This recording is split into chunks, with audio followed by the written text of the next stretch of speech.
So get this. I was invited to my ex-husband's wedding just so he could taunt about, oh, I'm marrying this young, beautiful bride, and I got rid of you because you're old and ugly now. Guys, you won't believe what I decide to do at their wedding. I'm 29, female, and just got invited by my ex-husband to his wedding. Before we get into the details and a bit of backstory, so I'm a police officer. After high school, I worked at a fast food chain and entered the LAPD Academy when I turned 21. When I finished it, I went straight into the field, and within my first year of being an officer, I met my ex-husband, let's call him Thomas. Thomas went into our precinct one day because he was reporting the people who rent his Airbnb, and according to him, they trashed the place and left some of the furniture broken and in a mess.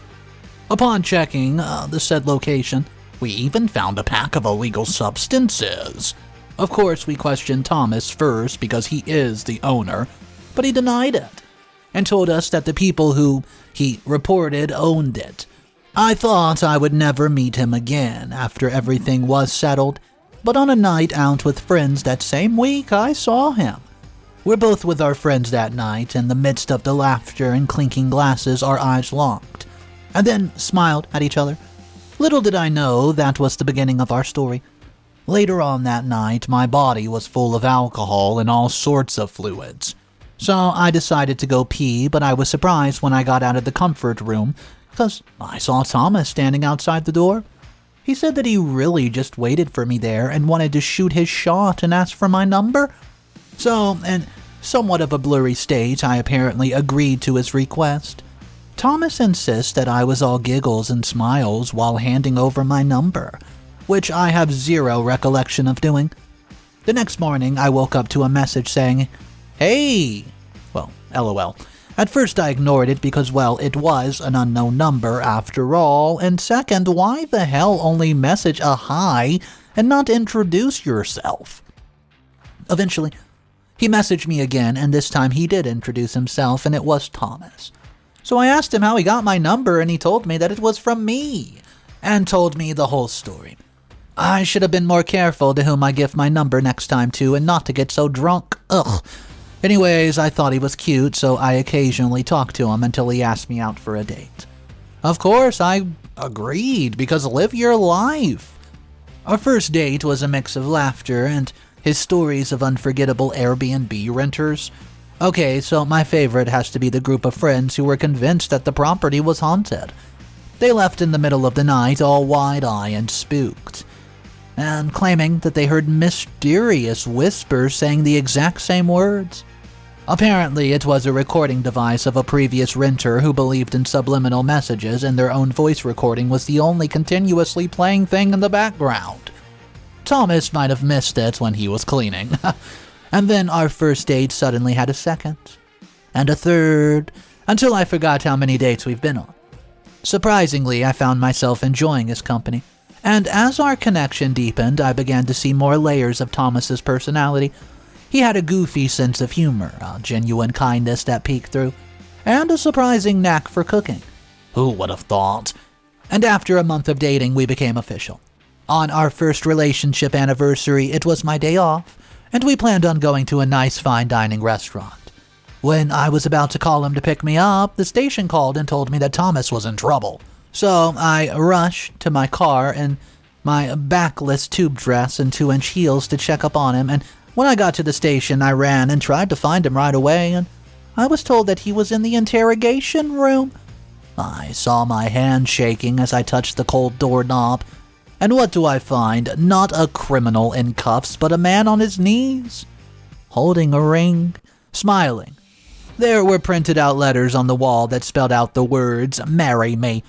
As if that's not enough, a serenade song starts to play on the speaker.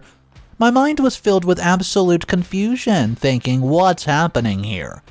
You see, Thomas was proposing in the interrogation room, and I was standing there probably looking more shocked than thrilled, trying to process the fact that my romantic dinner plans just took a detour through the police station. Anyways, as you all should have figured out, I said yes. After that, we went out to our dinner reservations with a ring on my finger. Over candlelight and a table set for two, Thomas and I talked about what happened, and Thomas told me that he wanted to propose at the place where he first met me, which was the police station. I could not help but burst into laughter, partly because of the absurdity and partly because it was genuinely sweet. I think it was cute even. Anyways, we had a simple wedding. It was a church wedding, and the reception was held in the police station. Just kidding. Then we started living in the Airbnb he reported before because it was a couple of blocks away from the station. It was literally a 5-minute walk. It's okay, guys, don't bash me. I did not marry him so that I could be closer to my work, and yeah, he had a lot of Airbnbs. Anyways, after settling in, everything felt surreal. I then woke up with a man beside me who I loved the most, and Thomas was solely relying on his Airbnbs and did not work, so he had all the time in the world. So every morning I woke up to the aroma of fresh coffee and the sight of my loving husband preparing breakfast. Sounds like a dream, right? Well, it was for a while, and I think after a year or two, I noticed Thomas changed. He was not the same man that I married. It started subtly, the kind you might miss if you're not paying close attention. Thomas, once full of energy and enthusiasm, became quieter and more reserved.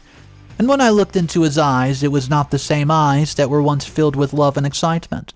Our conversation shifted, and the comfortable conversation was replaced by awkward silence. It felt like we were strangers sharing a space rather than partners sharing a life. I found myself wondering where my husband went.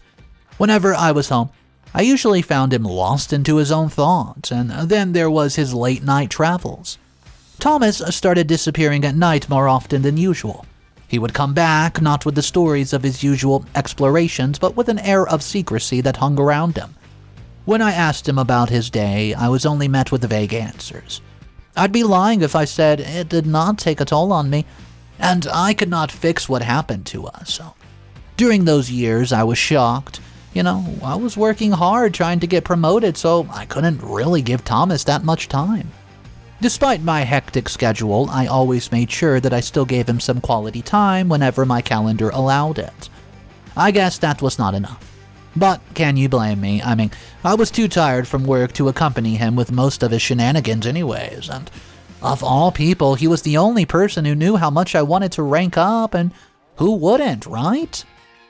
And then, completely out of the blue, he woke me up in the middle of the night and asked me if I could just quit my job. I was so groggy from being woken up that I brushed it off and just asked him what he was even saying, and I fell back asleep. I was just thinking it was a boring question because he could not sleep. Who asked for a job resignation in the middle of the night? Anyways, I guess I should have taken that conversation a bit more serious because the next day he asked me for a divorce. We did not even reach our second wedding anniversary, and he's talking about ending it all. I couldn't believe what I was hearing. Divorce? Seriously? Naturally, I demanded an explanation. Was it my obsession with work? The fact that I did not appreciate his last collection of Lego sets? You know what his answer was? Aside from being too busy at work, he literally called me an old woman. He also said how I've become unattractive and that I could not get his thing to work anymore. What the heck?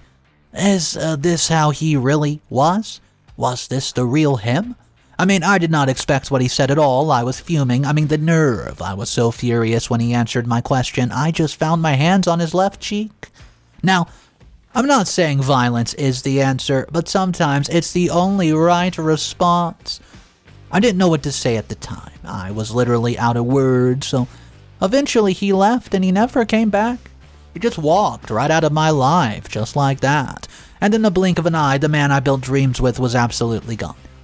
I could not muster the strength to go to work that day.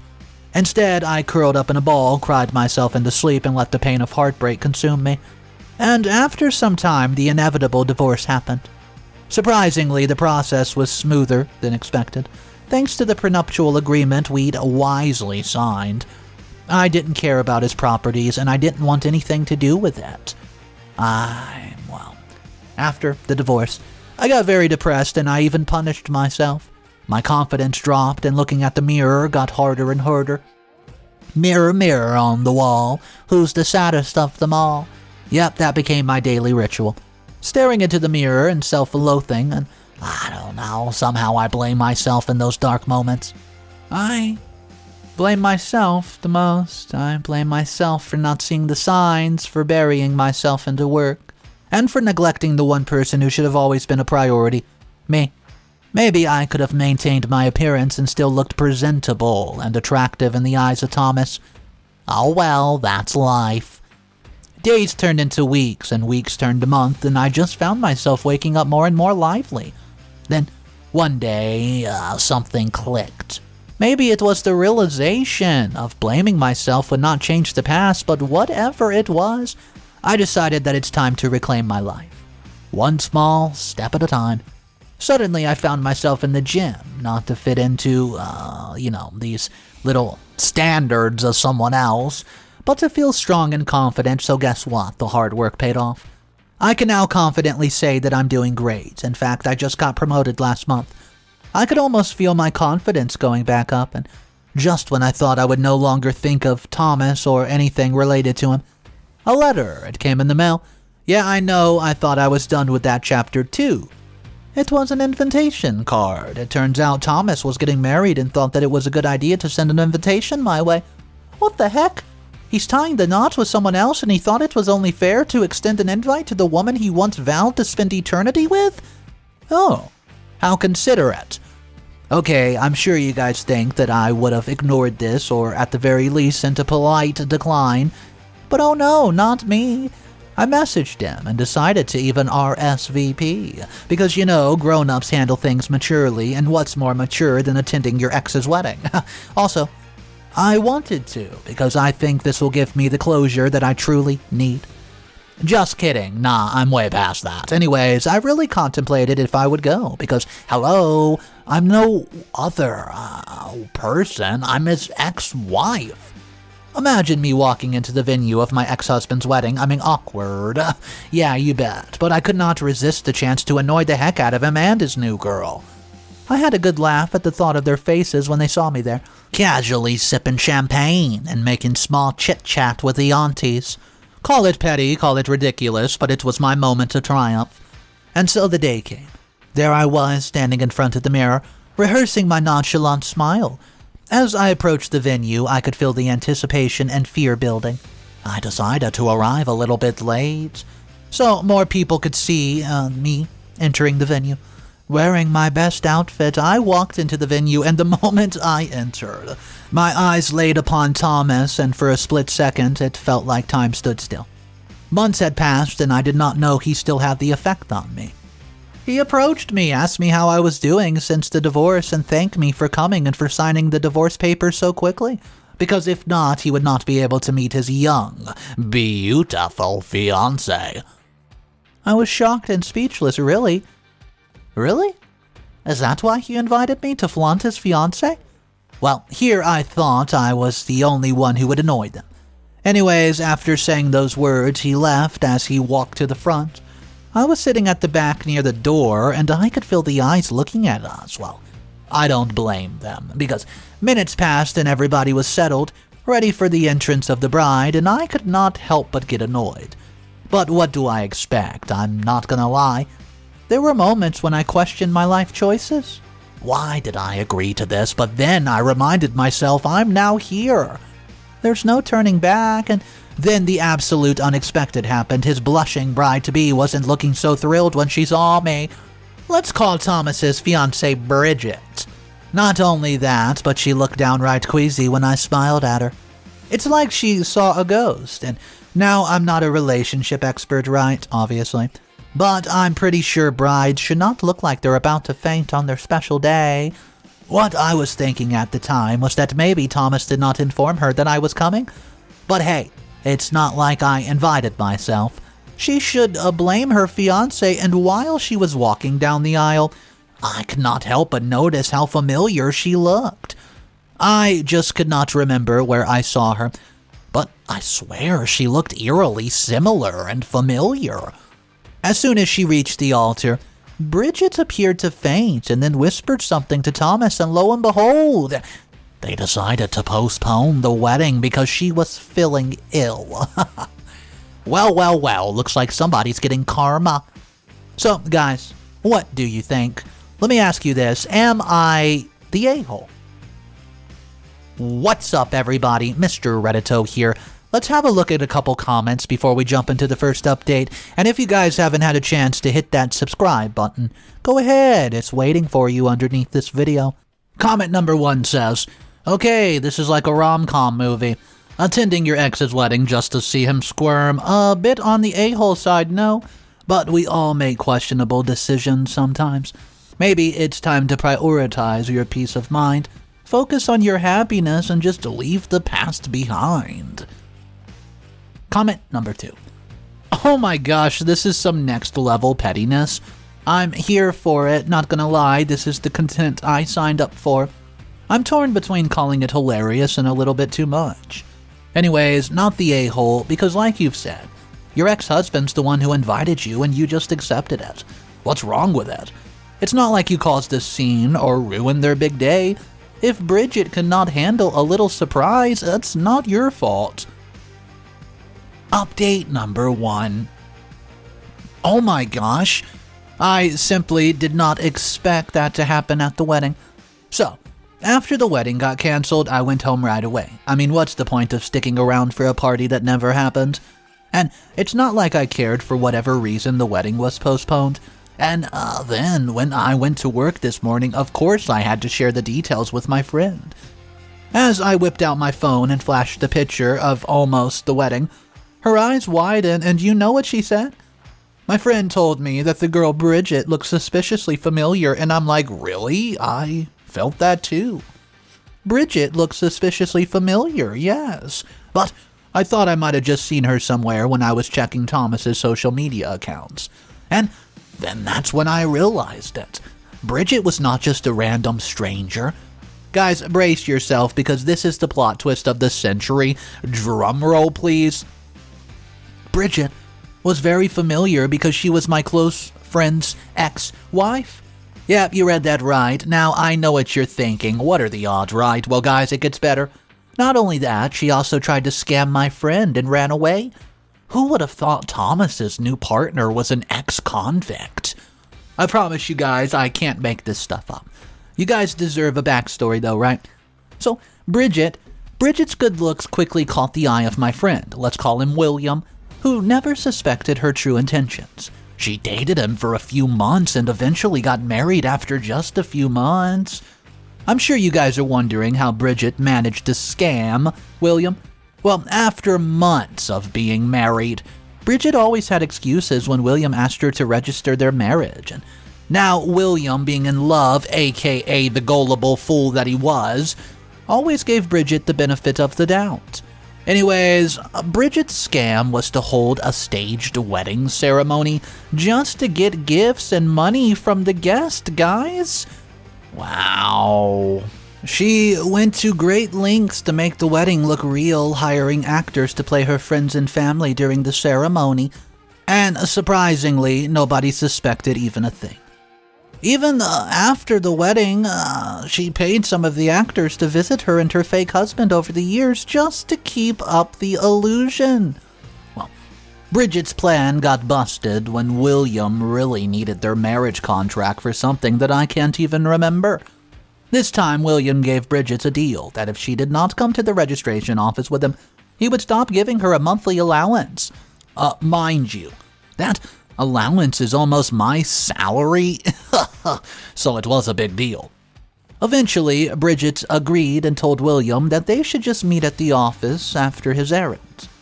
William believed her and told her that they should just meet at the parking lot so they could go together. After hours and hours of waiting and hundreds of calls, Bridget did not show, so William decided to just go home. But he was welcome to an empty home. That's right, Bridget was nowhere to be found. William gets suspicious, so he went back to the record office, which is where his suspicions only got confirmed. That's when William reached out to me and asked for my help because at first he was worried that something might have happened to Bridget. I mean, who would have expected that your, quote, wife would scam you, right? After a thorough investigation, we figured Bridget left the house because of her missing belongings and luggage was, in fact, not in danger. Eventually, we caught Bridget just out before she escaped the state. Yeah? She served a year in prison and paid a hefty compensation to William.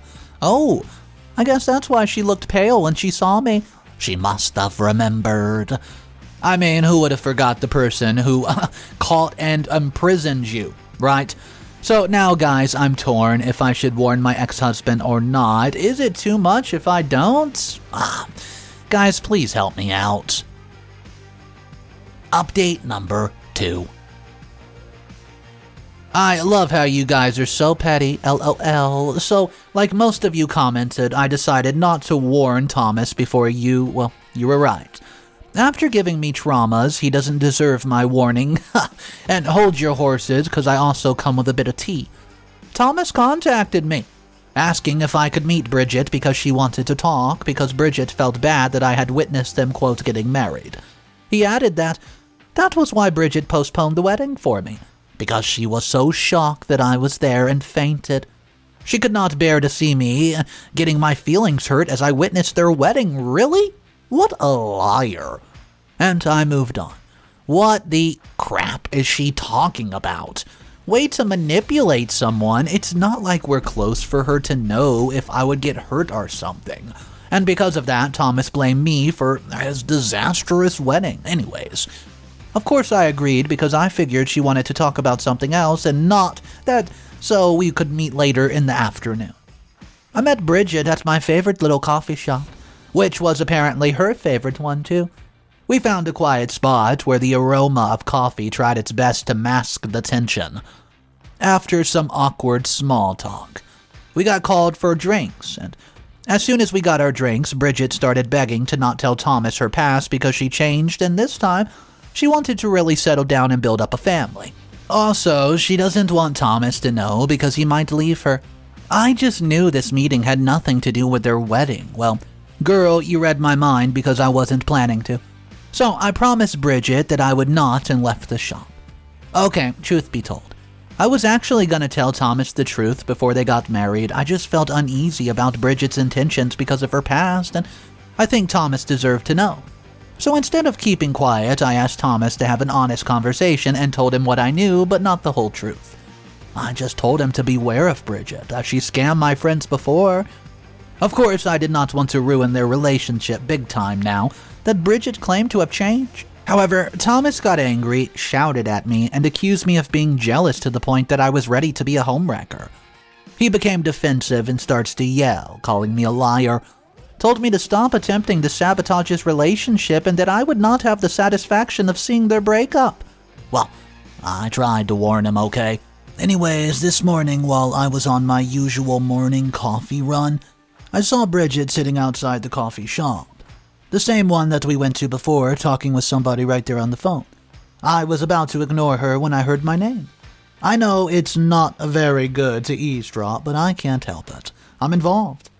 So before I took my order, I went near her, where I could hear exactly what she was saying, but far enough to not be spotted. Okay, so Bridget was talking, right? And oh my gosh, I wish you guys were there because I literally did not expect what she said. Now that she discovered I was Thomas's ex-wife, she could no longer scam him, but she was able to make new plans. So she decided to legally marry Thomas, and then little by little she would sell his things and properties. She then asked the person she was talking to if they could pretend to be sick, so she could use it as the perfect excuse to convince Thomas that they urgently needed to liquidate his assets for, medical bills. She ended her sneaky phone call by smirking about how she's got Thomas wrapped around her little pretty finger, because he was head over heels for her. As I stood there, half shocked and half amused, I could not help but wonder how Thomas was so oblivious to what was happening to him. Is he really so blinded by love? I guess Thomas really got his karma big time. And even if I told Thomas about what I heard, I'm sure he would not believe me and would just brand me again as the crazy, jealous ex-wife who wants to get back to him. Whatever, I got my coffee and I left. So there you have it, guys. I apologize for my actions, and I know this is not police officer-like, but hey, we need to live our lives a little. I'll let you guys know if Bridget succeeds with her plans. Till next time. Update number 3. Hey guys, it's been almost half a year since my last update. So it got pretty busy after my last update because I got promoted, if you guys can remember. The responsibilities are real, but it's so satisfying. I've got my big girl pants on, and just a brief update about my life, right? Guess who decides to add a little spice to the work-life balance? I got into a relationship with my colleague this time, and I think I'm with the right person. We have so much in common that sometimes we don't even have to verbally speak to understand each other. If you ever wondered what it's like to date someone you spend almost every waking hour with, let me tell you, it felt surreal.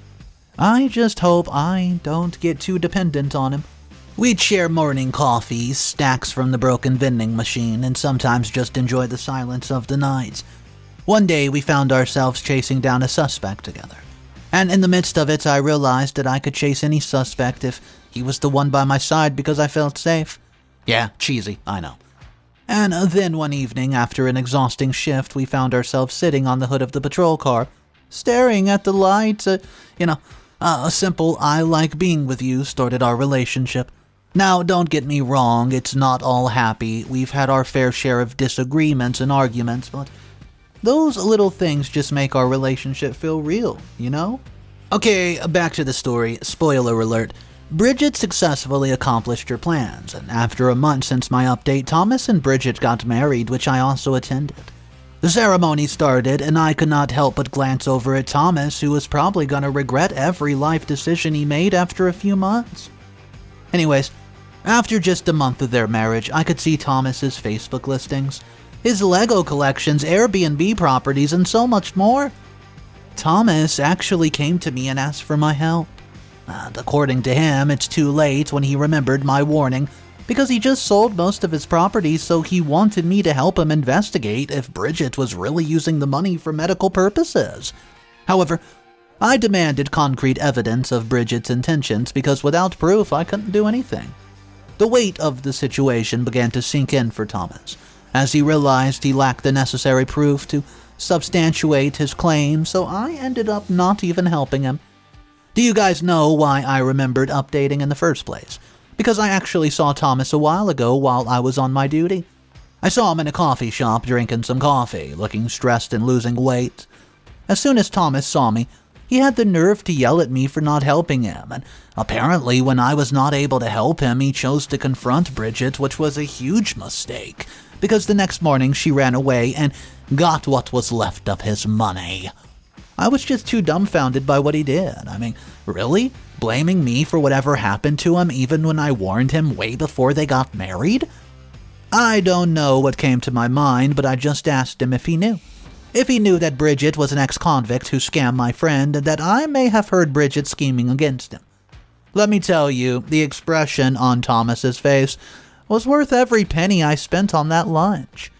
His eyes widened, his mouth opened, and accidentally let go of his coffee. Actually, never mind, because he actually attacked me and strangled me, and Thomas ended up being arrested for assaulting a police officer. As I walked away, I could not really help it. I felt a huge weight being lifted off of my shoulders. I can't help but wonder, what would Thomas do with the information he now has? Well, what can he do? It's not like Bridget stole those properties from him and illegally sold them. He willingly did what Bridget told him to do. Okay, he may have a chance to get justice if he can prove that Bridget was indeed manipulating him, but how would he do that if he doesn't even know where she's at right now? Well, whatever he decides to do, I hope he gets some closure, because I know the feeling of not having any. I'm not that evil, guys. I could not take the reaction of Thomas after I told him what I knew. It's funny how a few words can just ruin a person's life. With each step I took, the calmness enveloped me. Finally, I can leave this chapter behind. Anyways, I think that's it, guys. I don't want to delve into this anymore, and as you guys can read, I'm now happily in a relationship, and I hope I don't write about him here. Oh, and I hope he's not in this thread somewhere. Alright, I do want to know everybody's thought on today's story, because when I was looking at some of these comments, a lot of people, they were just pointing out how OP did not have to get involved with her ex. It was silly and petty to even entertain their drama when she received the invitation to the wedding. And I can see where people would think that, but at the same time, there were plenty of other people that were pointing out, no, this wasn't extremely petty. What OP did was in right reasoning, so I do want to know from you guys what you would have done, and if you think OP went too far. We know at the end of the story, OP is in a new relationship and far away from her ex, but either way, let's talk about it down below in our comment section. Guys, if you want more daily stories, I'd say the best way is simply to subscribe to the channel, and if you just can't get enough, check out my other channels as well. We got Mr. Reddito Animated and Mr. Reddito's Revenge. You're gonna want to check out those channels for daily stories. I'll see you tomorrow, have a great day, and of course remember, it's cool to be kind, guys. Oh, peace.